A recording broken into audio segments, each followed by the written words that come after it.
Fair Maiden.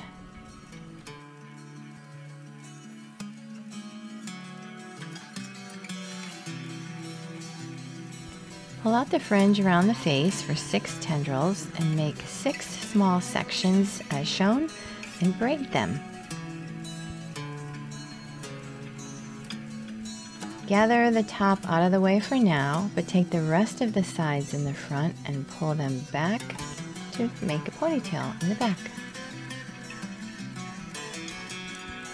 Now you're going to take a thin veil of hair out of that top section and let it fall down. You can see on the right that that will eventually be crimped and laying over that side section. Now, with the rest of the hair in the top, put it into a ponytail. Now you can crimp that veil that you let down. And if you want crimps everywhere, sleep in braids. Crimping takes a lot of time, and if you have the time, sure, crimp it. But this is a stylish trick for staying on time at work.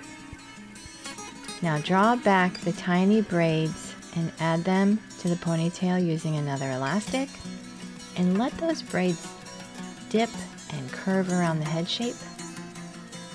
Add wreaths, flowers, birds, and just have fun with this. Such a stunning look. Could be for a bride or a fair or a costume. It's so pretty. Thanks for watching.